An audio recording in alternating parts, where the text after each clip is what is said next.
విదర్భ రాజ్యాన్ని భీష్మకుడు అనే రాజు పరిపాలిస్తున్నాడు.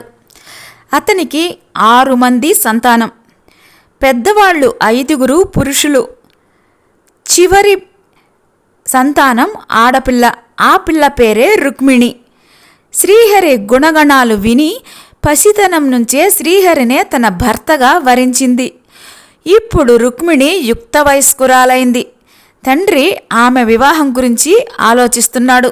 రుక్మిణీదేవి అన్నంలో పెద్దవాడు రుక్మి తన చెల్లెల్ని శిశుపాలునికి ఇచ్చి వివాహం చేయాలి అని నిర్ణయించుకున్నాడు. వివాహానికి ముహూర్తాలు కూడా నిశ్చయించేశారు. రుక్మిణీదేవి కలవరపడింది. అగ్ని ద్యోతనుడు అనే ఒక బ్రాహ్మణుణ్ణి పిలిచి తన మనసులో ఉన్నమాట చెప్పి శ్రీకృష్ణుడి దగ్గరికి పంపించింది. శిశుపాలుడు నన్ను చేపట్టాలి అని చూస్తున్నాడు. ముహూర్తానికి ముందే వచ్చి నన్ను రాక్షస విధిని ఎత్తుకొని పొమ్మని చెప్పండి. పెళ్లి కూతుర్ని చేశాక చెలికత్తలతో కలిసి ఊరి వెలుపల కొండ మీద కోవెలలో గౌరీ పూజకు వెళతాను. నన్ను తనతో తీసుకొని వెళ్ళడానికి ఇదే మంచి సమయం. ఆయన వచ్చి నన్ను స్వీకరించని పక్షంలో మరి ఇక నేను ప్రాణాలతో ఉండేది లేదు అని కూడా చెప్పండి అని బ్రాహ్మణుడితోటి చెప్పింది. అగ్ని ద్యోతనుడు ద్వారకకు వెళ్ళాడు. రుక్మిణి చెప్పిన విషయాలన్నీ కృష్ణుడికి వినిపించాడు.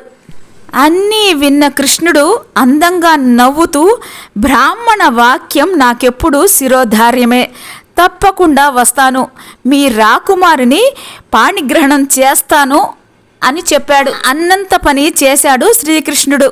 గౌరీ పూజకు వెళ్ళి వస్తున్న రుక్మిణిని అందరూ చూస్తుండగానే చేయి అందించి తన రథం మీదకు లాక్కున్నాడు. వాయు వేగంతో ద్వారక వైపు వెళ్ళసాగారు. తేరుకున్న పెళ్లివారు రుక్మిణి కృష్ణుల్ని తరుముకుంటూ వెళ్లారు. కృష్ణుడు ఒంటరిగానే వాళ్ళని అడ్డుకున్నాడు. పెళ్లి కొడుకైన శిశుపాలుడు, రుక్మిణి అన్నగారైన రుక్మి కలిసి అశేష సైన్యంతో శ్రీకృష్ణుడిని ముట్టడించారు. మరోపక్క బలరాముడు శ్రీకృష్ణుడి కోసం సైన్యంతో సహా వచ్చాడు. బలరామ శ్రీకృష్ణుల విజృంభణతోటి శిశుపాలుడు పారిపోయాడు. రుక్మి తెగించి కృష్ణుడిపైకి వచ్చాడు. రుక్మిని శ్రీకృష్ణుడు అవలీలగా ఓడించాడు. రుక్మిని చంపటానికి సిద్ధపడ్డాడు. రుక్మిణి శ్రీకృష్ణుణ్ణి వారించింది. ఆమె మాట మన్నించాడు శ్రీహరి.